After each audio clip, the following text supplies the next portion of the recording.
What's your reaction to this? It was all supposed to be a sugar hit for the economy when students and skilled migrants were going to come out here and help business, but now that's been put on hold. What's your thoughts on it?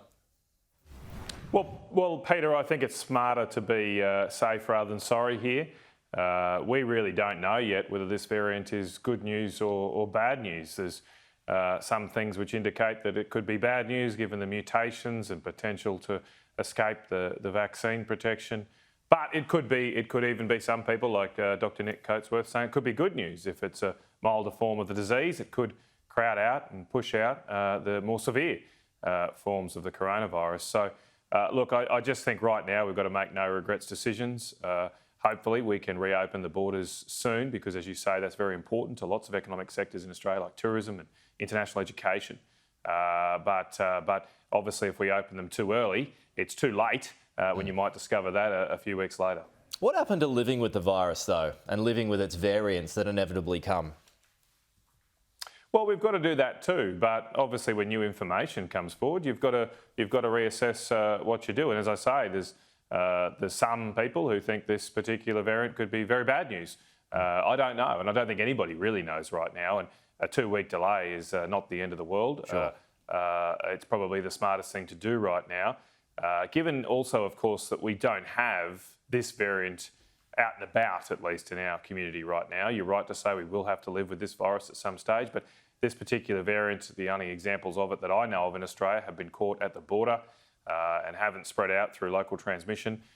So that's another reason to perhaps just keep that seal tight as we can at the moment while we assess exactly what this variant means. Do you share any concerns that this gives a reason to state premiers to keep borders closed, or if they have opened them up, to shut them down again?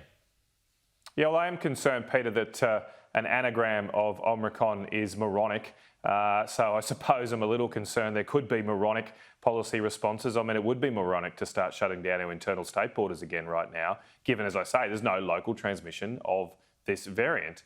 The reason the borders are opening up is because we are vaccinated, even though there is coronavirus in other states. We know that by opening up borders in, say, Queensland and other places of the country, that coronavirus as it is at the moment, the Delta variant will spread. But given our high vaccination rates, given the vaccine works against the Delta variant, we know that it's the right thing to do. Now, again, if information changes and if we have local transmission of this variant and if we find out that the vaccine doesn't work against it, of course, things can be reassessed then. But there's no information on the table right now that should lead to a knee-jerk response from the state premier, so let's hope that is avoided. If anything, does it highlight the go slow around purpose-built quarantine facilities?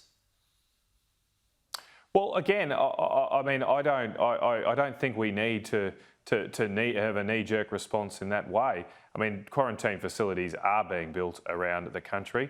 I hope that they don't ever need to be used, but we do have other systems in place to control this. We do have a vaccine that works. And as I say, those quarantine facilities will become available. But look, hopefully we won't have to get there and we can return to normal as soon as possible. Yeah, I mean, there has been commitments to build them, but do you admit that it has taken a long time? Well, it does take time to build new facilities of these kind of natures, and it's not like we haven't had alternatives in place through these times. I mean, keep in mind that even a quarantine facility itself is not a fail-safe method of keeping the virus out. The way the Delta variant ended up in Australia was when passengers were being transported between the airport and their accommodation through a driver. And so even with a quarantine facility, you'd still have to do that. The quarantine facilities aren't building Star Trek-like teleporting mechanisms. In fact, in Queensland, the ridiculous thing is the Queensland government's pushing ahead with this quarantine facility that's a good hour and a half, 2 hours from the Brisbane airport. And that increases the risk of transmission through that particular outlet. So there's no fail-safe technique here. There's nothing that is going to protect us all 100%. And so, yes, it's right to build some of these quarantine facilities, which we are doing, but they alone are not going to save us from coronavirus.